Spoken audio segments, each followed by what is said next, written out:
chicken soup. First, let's go over our ingredients.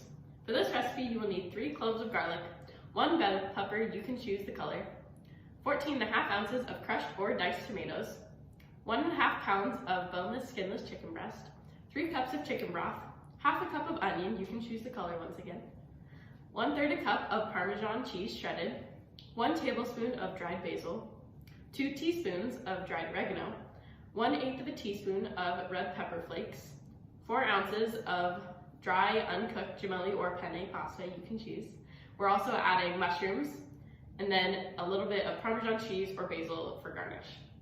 Now before we get cooking, the CDC recommends washing your hands for 20 seconds, making sure to wash your wrists, underneath your fingernails, and in between your fingers. So let's do that now. Now that we've washed our hands, we can begin by prepping all of our vegetables to go into the crock pot. The first thing we're gonna start cutting up is our garlic. So we have about 3 cloves of garlic here. Garlic is really great for lowering cholesterol, and it also has a ton of flavor. The smaller you cut your garlic right now, the more flavor it's gonna add. I also really love the taste of garlic.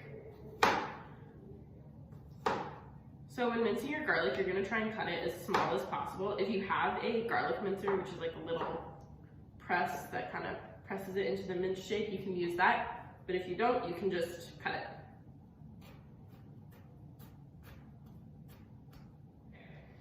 After you finish cutting up your garlic, it should look something like this. And we're gonna go ahead and add that straight into our crock pot. Now with our crock pot, we've also added a liner. This makes cleanup way easier. Just going to brush all that in. The next vegetable we're going to prepare is our onion. We have a pretty big red onion here, so we're only gonna use about half of it. So we're just going to cut it. Hopefully I don't start crying. Onions can do that too. Okay, and we're just gonna set this half aside. So a really cool fact about onions and garlic, they're actually in the same food family. They're both alums. And you can tell they're in the same food family because they both have papery exteriors on the outside. So now I'm just gonna cut this onion, kind of chop it up. We're using a red onion today because they have a much more mild flavor. This isn't a super strong soup, it's more of like an Italian style, so we don't need a super prominent onion flavor in it. Red onions are much sweeter and they also have a lot of really great antioxidants. Now that we've cut up our red onion, it should look something like this. And again, we're just gonna add that straight into our crock pot.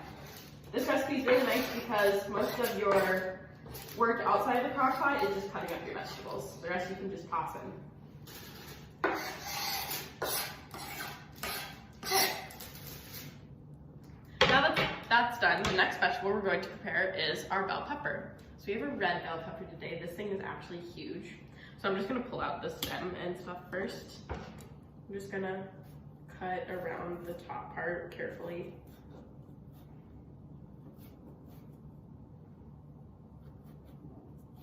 I'm crying from the onion now. No. Now that I've finished crying from that very potent red onion, which hit very late, we're gonna continue cutting up our red pepper.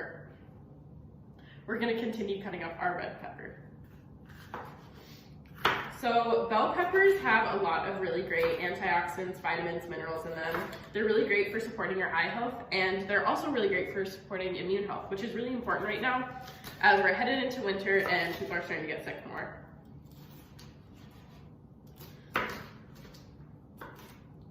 We also chose to use a red onion because technically the recipe calls for a green onion. However, when we were at the store, a lot of the green onions didn't look very good. They looked a little sad. So we chose to go with the red onion because they looked a lot better and healthier for you. I'm going to continue cutting this up into large chunks.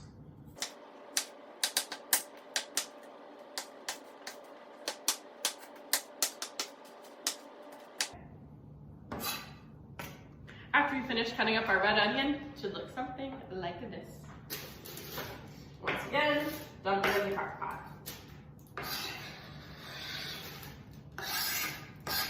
Perfect. Our last vegetable we have to prepare is our mushrooms. So we actually decided to add these mushrooms into the recipe. They were not originally in there because we wanted another vegetable to add in, just to add a little bit more substance to it. Mushrooms, I think, are really good. I like to eat them raw a lot.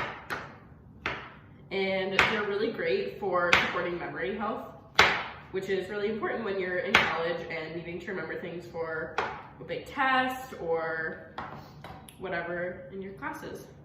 Mushrooms. So we're just gonna chop those up. I'm cutting them like this so they have a really nice cross section so you can see the full little mushroom part. And we're gonna do that for our whole bowl and toss them in the crock pot. Now all of our vegetables have been added to our crock pot.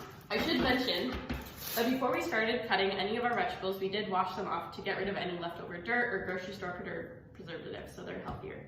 The next ingredient we're going to add is our chicken breasts.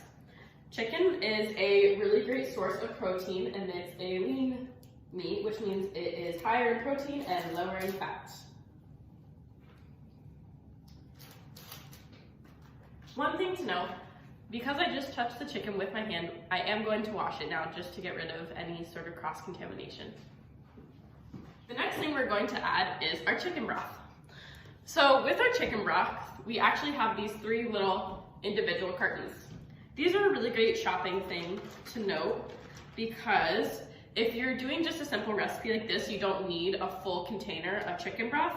If you just need the 3 cups, you can buy just the individual ones, and this keeps you from wasting any. So that's 1.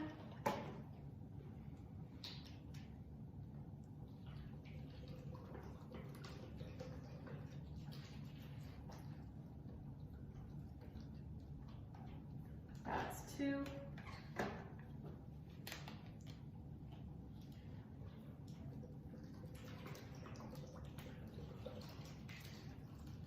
And that's 3. The next ingredient we're going to add is our crushed tomatoes. Crushed or diced, you can choose.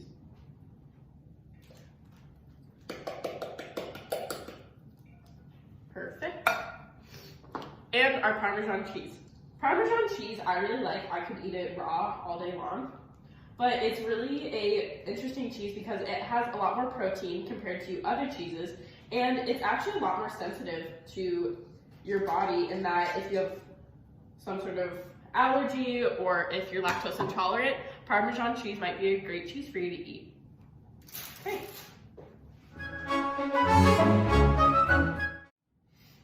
Now the last ingredients we're going to add into our crock pot before we turn it on are our spices. So we're using basil, oregano, and crushed red pepper. So first I'm going to take 1 tablespoon of our dried basil.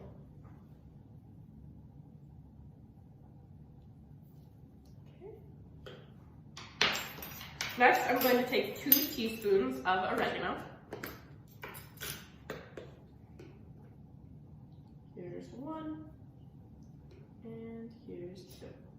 Okay. And the last spice, we're going to take 1/8 of a teaspoon of crushed red pepper. This is going to add a little bit of spice and kick to it instead of it just being basil and oregano. Okay. Now that all of our ingredients have been added to our crock pot, we're going to put the lid on and turn it on for 7 hours on low or 3.5 hours on high. About 30 minutes before your recipe is done cooking, we're going to take out the chicken and using a meat thermometer, make sure it's at an internal temperature of 165, which is food safe to eat. You're going to put it on a cutting board and shred it using 2 forks and then place it back in the crock pot for the last 30 minutes. Also for that last 3 minutes, we're going to add in our pasta. This is pasta made from chickpeas. This is what we're choosing to use for ours. I really like this brand. I buy it, which it's kind of nice if you have some sort of allergy to gluten or anything. This is made from chickpeas, so it's pretty delicious. We're using gemelli pasta, but you can use gemelli or penne pasta. Penne is the one with the little tubes. And then cook for 30 more minutes or until the pasta is al dente. Once we're done, then you can garnish and serve with Parmesan cheese or a little more basil. Thank you so much for watching this week's episode of Crockpot Cooking, where we made Parmesan chicken soup. If you like this recipe, make sure to tag us at UND Wellness and let us know what you think. Thanks for watching. Bye!